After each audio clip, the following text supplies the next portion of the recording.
Hi అండి, అందరికీ ఎలా ఉన్నారు? అందరూ బాగున్నారా?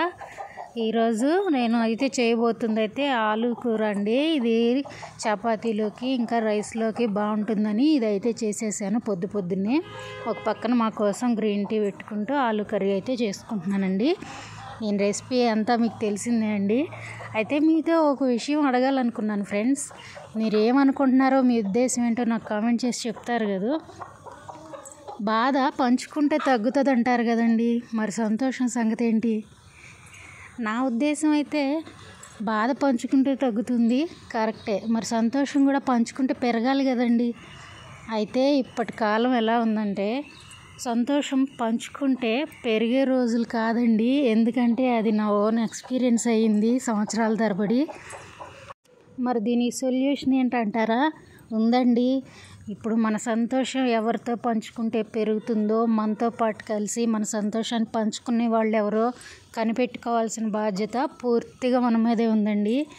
మన సంతోషం ఎవరితో పంచుకుంటే రెట్టింపు అవుతుందో వాళ్ళని మాత్రమే ఎంచుకోవాలండి మన సంతోషం పంచుకోవటం కోసం. అలా చేస్తేనే మీ సంతోషం పెరుగుతుందన్నమాట. లేదంటే సంతోషం కూడా బాధలాగా మారిపోయి మనకి కొత్త సమస్యలు స్టార్ట్ అవుతాయి.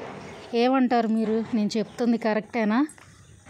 ఏదేమైనా సరే నేను చెప్పొచ్చేది ఏంటంటే, బాధ అయినా సంతోషమైనా ఎవరికైనా చెప్పినా తీర్చేది లేదు, ఆర్చేది లేదండి ఎవరు. ఒకళ్ళకి చెప్పేసి మన బాధను తగ్గించుకోవాలి, మన సంతోషాన్ని రెట్టింపు చేసుకోవాలి. సంతోషం పంచుకోండి, తప్పులేదు మంచి వాళ్ళతో. ఎందుకంటే నలుగురితో నవ్వుతూ ఉండాలి కదండి. మన సంతోషమే పైకి కనపడాలి కదా. అందుకనేసి మన బాధ ఏదైతే ఉందో, చిన్నది పెద్దది ప్రతిదీ అందరికీ చెప్పేయకండి. చిన్న సమస్యలు అందరికీ ఉండనే ఉంటాయి. కాబట్టి మనకు వచ్చిన సమస్య ఎలాంటిదో, మనకు వచ్చిన బాధ ఎలాంటిదో అర్థం చేసుకుని దాన్ని మీకు మీరు సాల్వ్ చేసుకుంటానికి ప్రయత్నం చేయండి ఫ్రెండ్స్.